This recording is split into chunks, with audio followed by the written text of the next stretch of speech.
She said, "We're better as friends," and left me for a richer guy. I treated her exactly like a friend. Now that my business is worth millions, she's begging to come back. I'm not interested. Hey Reddit, long-time lurker, first-time poster here. This happened over the span of about 2.5 years, and I'm finally ready to share because the ending is just too perfect to keep to myself. Some background on me. I, 29 male, work in digital marketing for a mid-size agency in Austin, making about $78,000 annually. Not rich by any stretch of the imagination, but comfortable enough. I drive a decent 2018 Honda Accord, live in a nice one-bedroom apartment downtown, and I've been working on this side business, a digital marketing consultancy that I was slowly building up during evenings and weekends whenever I had spare time. My ex Madison, 27 female, worked part-time at some high-end boutique making maybe $26,000 while supposedly taking business classes online through some questionable program. Spoiler alert, she never finished a single course and eventually stopped logging in altogether. We'd been together for 5 years, and looking back with perfect hindsight, I was basically funding her entire lifestyle like some kind of personal bank account. Monthly rent of $1,100. I consistently paid $750 of it. Groceries, dinners out at restaurants she chose, those ridiculously expensive skincare products she claimed she absolutely needed for work, designer clothes that cost more than my monthly car payment, weekly nail appointments, monthly spa treatments. You guys definitely know the type I'm talking about. The red flags were visible from day one, but she was genuinely attractive, and I was clearly thinking with the wrong head, always talking about these mysterious networking events where she'd disappear for hours and come home at 2 a.m. smelling like expensive cologne that definitely wasn't anything I owned. When I'd ask about these events or who she was meeting, she'd immediately flip it around with classic manipulation. "You're being paranoid and controlling," or "I can't help it if successful guys try to impress me with expensive gifts and experiences." My best friend Tony, 30 male, this guy's absolutely pure gold, works in pharmaceutical sales and has zero filter whatsoever, kept warning me consistently. "Bro, she's literally using you as a personal ATM while test driving other dudes on the side." He'd say during our weekly hangouts at our usual sports bar, "That girl's got more red flags than a NASCAR race during a caution period." But I was completely whipped and couldn't see what was right in front of my face. Until that Tuesday night in March, that changed absolutely everything. I'm making dinner. Nothing fancy or expensive, just some grilled chicken breast and roasted vegetables, because I actually enjoy cooking and find it relaxing after long workdays. Madison's sitting at our small dining table with a glass of sparkling water, and she's got this nervous, fidgety energy radiating off her like she's about to deliver bad news. "I've been thinking about us lately," she starts, and immediately my stomach drops, because nothing good ever follows those specific words from a girlfriend. "Maybe we're better as friends." I set down my spatula and just stare at her directly. She's not even making eye contact, just fidgeting nervously with her phone case like it holds the secrets of the universe and her entire future. "I need space to grow as a person," she continues, and I swear on everything I hold dear that she rehearsed this entire speech in front of our bathroom mirror. "You're comfortable and safe, but I need more excitement and adventure in my life." Translation that any guy would understand. I found someone with a significantly bigger bank account. Here's where most guys would completely lose their minds, start begging desperately, maybe even propose on the spot thinking that grand gesture would somehow fix everything. But something in my brain just clicked into place. Maybe it was all those conversations with Tony over the past few months. Or maybe I finally developed an actual backbone. "Okay," I said calmly. Just that single word. You absolutely should have seen her face. She was clearly expecting drama, tears, me falling to my knees asking what I did wrong, or how I could possibly change to win her back. Instead, I'm standing there calm as a meditation instructor who just achieved enlightenment. "That's it?" she asks, voice getting higher and more shrill by the second. "Just okay? What else do you want me to say?" "You made your choice. I respect your decision." The completely bewildered look on her face was honestly priceless. This obviously wasn't going according to whatever detailed script she had planned in her head. "I just thought you'd, I don't know, fight for us or something," she stammered, clearly thrown off her game. "Fight for what exactly? You just told me you don't want to be with me anymore. Why would I argue with someone about their own feelings?" She opened her mouth, closed it, then opened it again like a confused fish gasping for air. Well, I just thought, you thought I'd beg you to stay so you could feel better about whatever decision you've already made behind my back. Sorry to disappoint you." The rest of dinner was nothing but awkward silence. She kept glancing at me like she was waiting for me to break down or get angry or give her the emotional reaction she was clearly craving for validation. Instead, I just ate my perfectly cooked chicken and scrolled through my phone, checking emails from potential clients for my side business. She moved out exactly 3 days later, took her expensive coffee machine, which I'd bought for her birthday, her designer clothes, half of which I'd also purchased, and that absolutely ridiculous $280 decorative throw pillow. She insisted we desperately needed to make the place look sophisticated and put together. Left behind a few random things, probably on purpose, thinking she'd have a convenient excuse to come back and test the waters when she felt like it. I immediately boxed up all her remaining belongings and set everything neatly by the door. When she came to pick up her stuff the next day, she was dressed like she was going to a high-end photo shoot. Tight black dress, full professional makeup, expensive perfume that probably cost more than my monthly utilities. The complete works. Obviously trying to remind me what I was supposedly losing forever. "You seem to be handling this remarkably well," she said, like it was some kind of personal accusation against her. "Life goes on," I replied simply, not even looking up from my laptop where I was working on a detailed proposal for a promising new client. What she didn't know was that I'd just landed my biggest freelance client yet, a promising startup that needed complete rebranding and comprehensive digital marketing strategy. They were paying me $15,000 for the entire project, which was significantly more than I'd ever made from my side business in a single month. Tony came over that weekend with pizza and energy drinks to check on my mental state. "Dude, you look genuinely different," he said, settling comfortably into my couch. "Like someone finally lifted a financial vampire off your neck?" "That's actually pretty accurate." I pulled up my banking app to show him the numbers. "Look at this." Without Madison's constant expensive demands, I was suddenly saving an extra $1,400 every single month. For the first time in over 2 years, my savings account was actually growing consistently instead of slowly bleeding out. "Holy smokes," Tony whistled, nearly choking on his pizza slice. "You were basically running a one-man charity organization for ungrateful people." The first text message came exactly 4 days later. "Hey, how are you holding up with everything?" I was deep in concentrated work, creating detailed social media campaigns for my new client, and honestly didn't even see the message for about 3 hours. When I finally replied, I kept it simple and neutral. "Good. Staying busy with work projects." "I miss our deep conversations," came back within 2 minutes. "Cool," I wrote back, then immediately put my phone in airplane mode so I could focus properly. Tony was absolutely dying with laughter when I told him about this exchange later that week. "You responded with cool? Bro, that's ice cold. I have massive respect for that power move." 2 weeks later, Madison's entire social media presence completely transformed overnight. Suddenly, she's posting carefully curated photos from expensive restaurants downtown, designer shopping bags from stores I couldn't afford, professional manicures every single week that cost more than my monthly streaming subscriptions combined. And there's this new guy starting to appear strategically in the background of her Instagram stories. Tall, blonde, perfectly styled hair. Looks like he stepped directly out of a men's fashion magazine. Tony, being the natural detective that he is, immediately took screenshots of everything and sent them to our private group chat. Yes, we created a dedicated group chat specifically for tracking this developing drama. Plot twist alert: Princess found herself a walking ATM with legs.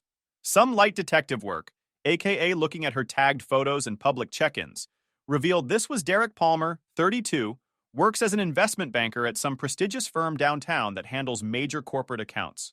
Drives a BMW M5, lives in one of those luxury high-rise apartments that cost more per month than most people's entire annual salary. "Called it from day one," Tony texted with about 15 laughing emojis. "She was window shopping for upgrades the entire time you two were together." The funny thing? I wasn't even remotely angry about this discovery. If anything, I felt genuinely relieved, like finally having concrete proof that I'd dodged a massive bullet that could have destroyed my financial future. But here's where the story gets really interesting and the real plot begins. My side business was starting to gain serious momentum and traction. Word of mouth from that successful startup client led to 3 more substantial projects, each paying between $8,000 and $12,000. I was working 12-hour days between my regular job and freelance work, but I was absolutely loving every minute of it. Madison, meanwhile, started texting more frequently, with increasingly transparent attempts at engagement. Little things like, "Saw a commercial that reminded me of you," or "Remember that restaurant we went to for your birthday last year?" always fishing for some kind of emotional response or trying to trigger nostalgia. I kept my replies consistently short and completely neutral. Tony called it the gray rock method, basically becoming so uninteresting and unresponsive that she'd eventually lose interest and move on to easier targets. It's like training a badly behaved puppy, he explained during one of our weekly hangouts. Don't reward bad behavior with any kind of attention. Even negative attention is still giving her exactly what she wants. The real test of my resolve came when she called me at 10:30 p.m. on a Friday night. I was working late on a comprehensive marketing strategy for a tech company that could potentially become a huge ongoing contract worth six figures. So I answered without really thinking about who was calling. Adam. Oh my goodness. I'm so glad you picked up the phone. She was clearly emotional about something, and I could hear loud music and multiple voices in the background, probably at some upscale club or expensive bar. What's up, Madison? I'm out with Derek and his work colleagues, and they're all talking about incredibly boring finance stuff and cryptocurrency nonsense that I don't understand. I just realized how much I genuinely miss having actual meaningful conversations with someone intelligent. You always really listened to me and understood what I was thinking. You know? That's unfortunate, I said, genuinely not looking away from my computer screen where I was designing campaign graphics. You should probably get back to your date. It's not really a date. Well, sort of, but it's complicated. Adam, can we maybe meet for coffee sometime this week? I feel like we left things weird and unresolved between us, and I'd really like to clear the air properly. I'm pretty swamped with work projects these days. Maybe some other time. I hung up and immediately went back to my project proposal. Didn't even feel a tiny ping of emotion or second guessing about my decision. Tony's response when I told him about the call, "Dang, you've achieved some kind of relationship enlightenment. You're like a relationship Buddha now." 3 months after the breakup, my entire world shifted dramatically. One of my freelance clients was so impressed with the measurable results I delivered that they recommended me to their parent company. Suddenly, I had a corporate contract worth $180,000 annually, plus performance bonuses that could potentially add another $60,000 if I hit specific targets. I was working 14-hour days consistently, but absolutely loving every single minute of it. The money was incredible, but more than that, I felt like myself again for the first time in years. No more walking on eggshells around someone's fragile ego. No more budgeting around someone else's expensive taste and demands. No more lies about working late when she was obviously out with other guys. Tony was documenting my transformation like a proud older brother watching his sibling succeed. Remember when you used to stress about buying name brand cereal because the princess needed her weekly spa treatments and professional massages? I'd moved to a much better apartment in a nicer part of town, bought some quality furniture that I actually liked and chose myself, even got myself a decent watch that I'd wanted for years. Nothing crazy expensive or flashy, but stuff I genuinely wanted, instead of whatever Madison deemed acceptable for our image and social status. The texts from Madison were getting increasingly strange and desperate. She'd send screenshots of random memes that supposedly reminded her of me, or completely random questions about my work that seemed specifically designed to keep conversations going longer. I'd respond with thumbs up emojis or single-word answers. Then she made a crucial strategic mistake. She posted an Instagram story from Derek's apartment building, and you could clearly see the address number in the background of her photo. Tony, being Tony, immediately looked it up online using property records. Dude, rent on that place starts at $4,200 a month minimum. No way she's contributing anything meaningful to that on a boutique salary of $26,000. So she's basically living as his completely dependent sugar baby now? Exactly. Question is, how long before Derek figures out he's paying premium prices for basic cable service? The answer came much sooner than either of us expected or predicted. Meanwhile, my business was exploding beyond my wildest dreams. I'd landed 2 more major corporate accounts within a single month, each worth over $150,000 annually. The demand was so high that I was actually turning down potential clients, because I simply didn't have the capacity to serve everyone who wanted to work with me. I started seriously considering quitting my day job to focus entirely on building the agency. The numbers were absolutely there. I was making more from my side business than my regular salary, and the growth trajectory looked incredible for the next few years. Madison's social media presence started getting noticeably desperate and try-hard. Constant posts about living my absolute best life and surrounding myself with authentic, genuine people who really understand me. The kind of content people share when they're trying to convince themselves more than their followers. Then the late-night emotional calls started happening again with increasing frequency, always around 11 p.m. or midnight, always when she sounded upset or emotional about something. Adam, I think I made a huge mistake with everything. Derek he's not what I thought he was when we first met. Okay, I'd say calmly, then hang up after about 30 seconds maximum. Tony was having the absolute time of his life watching this slow-motion car crash unfold. It's like watching the Titanic in real time. You can see the iceberg approaching from miles away, but she just keeps steering directly toward it at full speed. Around this time, I started getting reports from mutual friends about Madison's increasingly erratic behavior. She'd apparently been showing up at places where she knew I might be. Professional networking events, the coffee shop where I held client meetings, even the gym near my office. One particularly cringeworthy incident happened at a local business networking event that I attended monthly. I was there to meet potential clients and business partners when Madison suddenly appeared wearing a dress that probably cost more than most people's monthly rent. Adam, what an incredible surprise seeing you here, she said loudly, making sure everyone nearby could hear our conversation. I've been following your business success online and in local news. So incredibly impressive. The secondhand embarrassment was absolutely overwhelming. Here she was, trying to publicly associate herself with my achievements in front of my professional contacts and potential clients. Hi, Madison, I said politely but coldly. If you'll excuse me, I have some important business to attend to. I walked away immediately, but not before noticing the confused looks from my colleagues, who clearly wondered who this person was and why she seemed to think she had some claim to my success. Tony, who had witnessed the entire awkward interaction from across the room, came over shaking his head in disbelief. Dude, that was physically painful to watch. She's really spiraling hard. Another incident happened at my favorite coffee shop, where I regularly held client meetings. I was there with a potential client discussing a $300,000 contract when Madison accidentally bumped into our table, spilling her drink everywhere and forcing herself into the conversation. Oh my gosh, Adam, what are the odds? She exclaimed, making a big show of cleaning up the mess. I was just telling my friend about how proud I am of your success. You're basically a local celebrity now. My client looked confused and slightly annoyed by the interruption. I had to quickly explain that she was just someone I used to know and suggested we move to a different location to finish our discussion.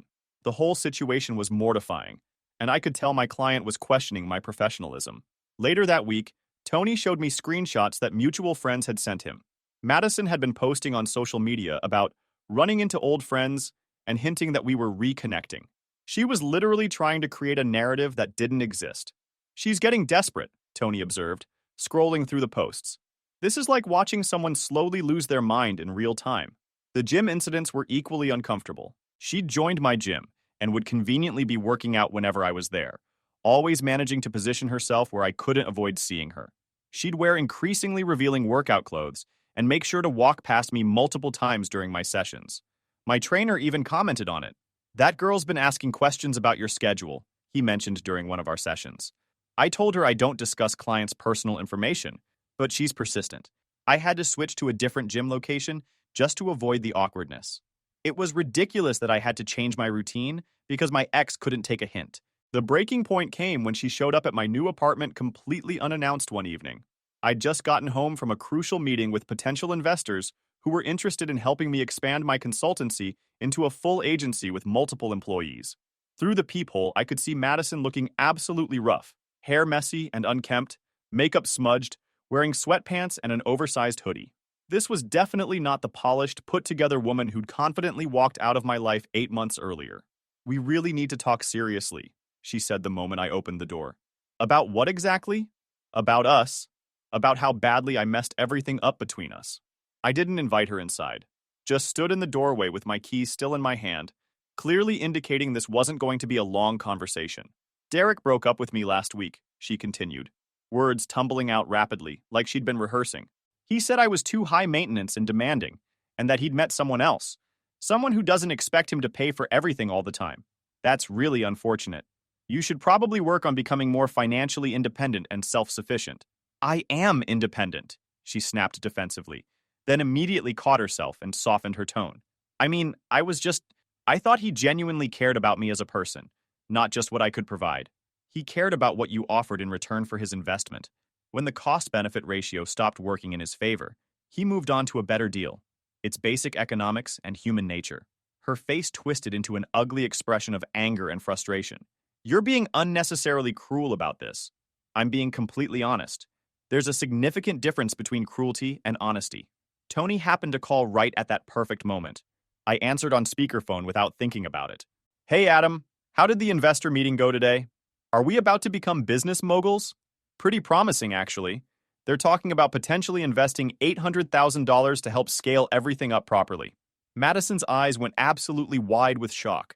I'd never mentioned anything about my business success or the serious investor meetings. Holy cow! Dinner's definitely on you tonight, future CEO. After I hung up, Madison was staring at me like I'd suddenly grown a second head.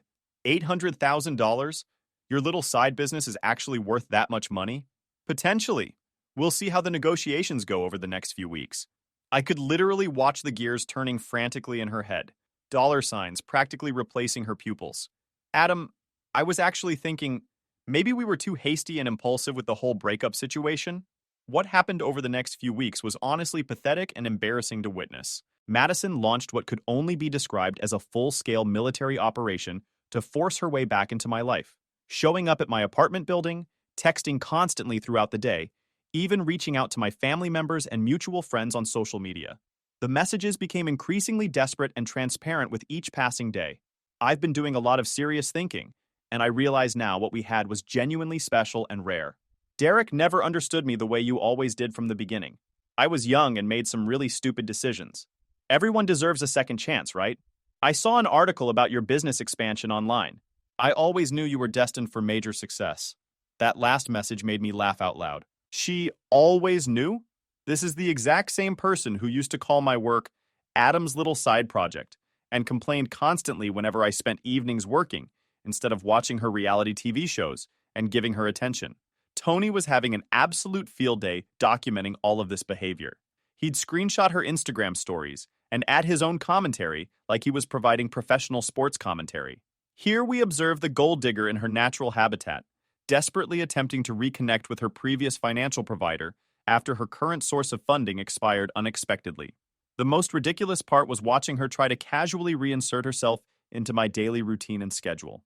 She'd mysteriously show up at the coffee shop near my office building, coincidentally, be at the same restaurant when I was having business lunches with clients, even joined the expensive gym in my apartment complex.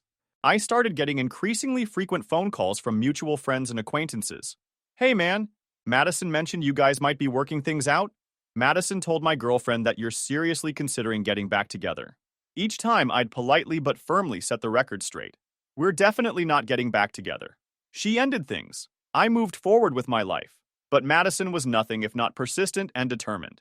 When the subtle approach clearly wasn't working, she decided to escalate her strategy significantly. Around this time, my business was absolutely exploding beyond anything I'd imagined. I'd landed 3 major corporate accounts within a single month, each worth over $200,000 annually. The demand was so overwhelming that I was turning down potential clients because I simply didn't have the capacity to serve everyone who wanted to work with me. The growth was honestly surreal. What started as a side project in my spare bedroom had become a legitimate business empire. I was getting calls from companies asking me to speak at conferences, industry publications wanted to interview me about my meteoric rise, and other entrepreneurs were reaching out for advice on scaling their own agencies. I officially quit my day job in a moment that felt absolutely incredible. Walking into my boss's office and giving 2 weeks' notice while knowing I was making more from my own business than my entire team combined was one of the most satisfying experiences of my life. My boss actually tried to convince me to stay by offering a promotion and a $15,000 raise, not knowing that I'd made more than that in the previous month alone. I hired my first 2 full-time employees, a talented graphic designer and a social media specialist who'd been freelancing with me for months. We moved into a real office space in a trendy part of downtown Austin, complete with modern furniture, a coffee machine that actually worked, and a conference room with a view of the city skyline. Tony came to the office opening party and was absolutely blown away. "Bro, this is insane," he said, looking around at the space. "A year ago, you were stressed about splitting rent, and now you're running your own company with employees and everything." The projected numbers for our first full year were staggering: $2.8 million in revenue, with profit margins that most established agencies would kill for. I was on track to personally clear more money than I'd ever imagined possible. Madison's desperation was reaching new heights during this period.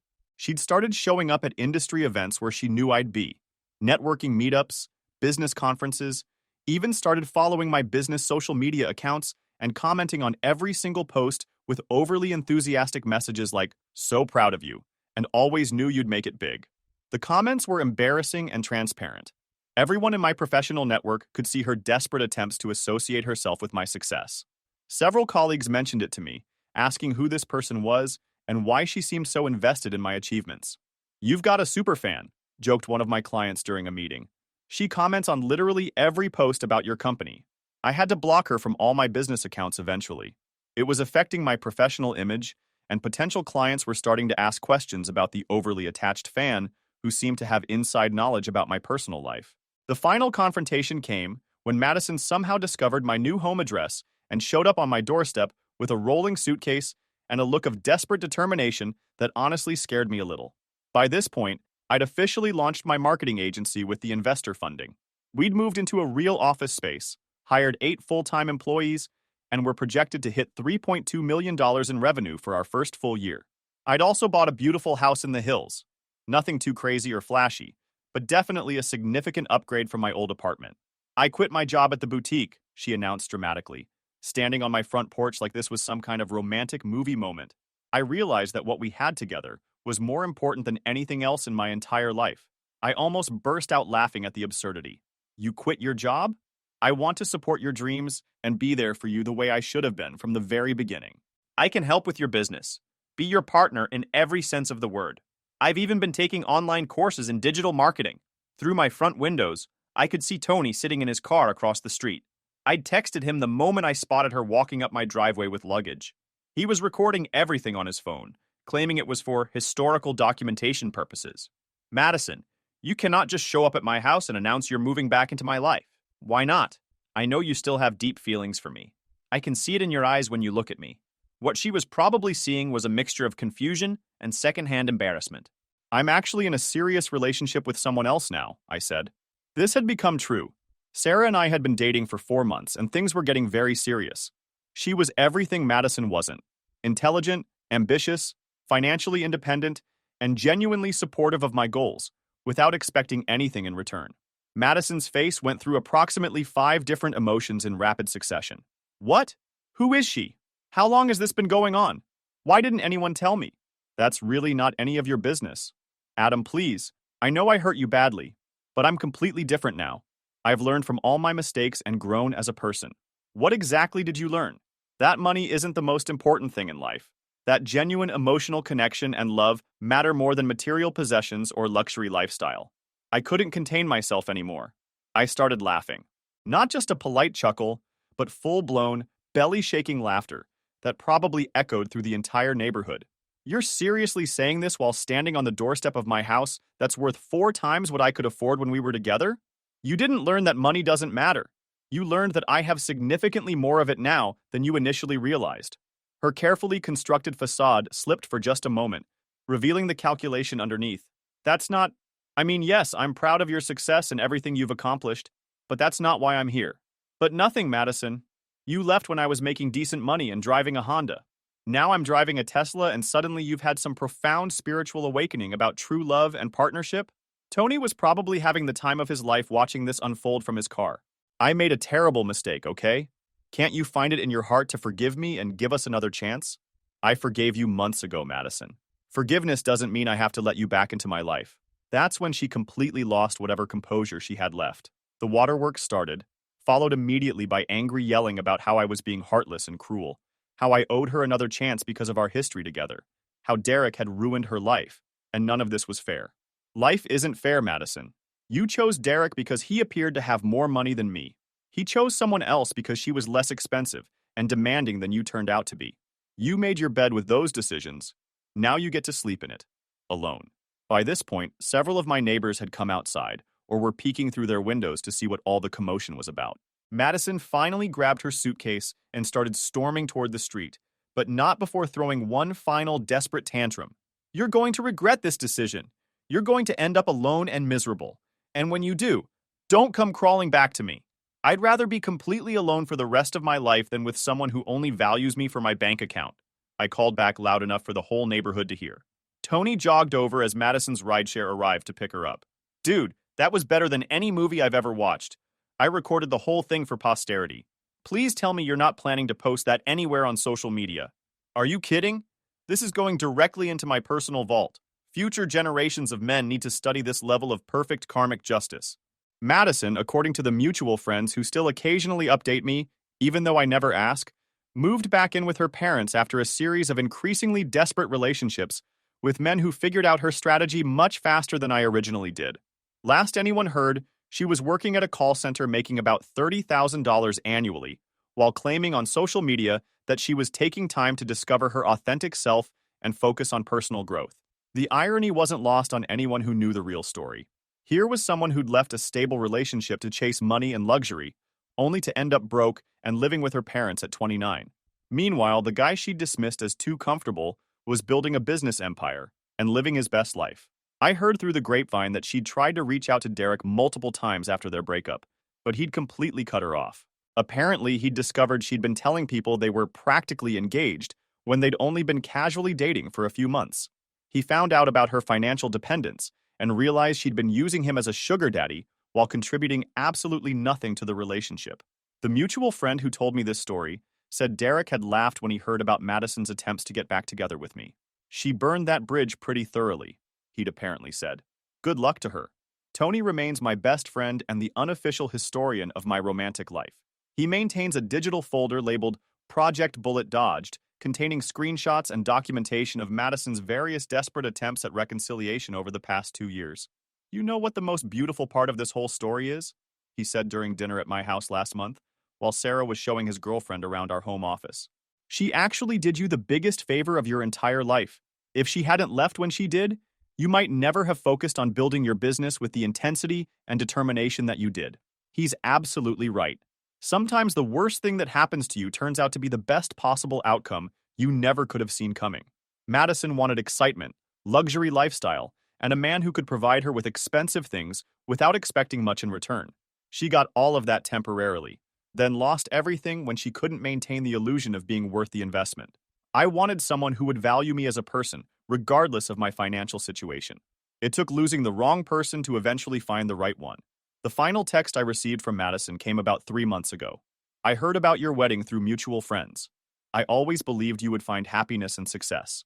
I didn't respond. Some statements aren't worth dignifying with any kind of acknowledgement.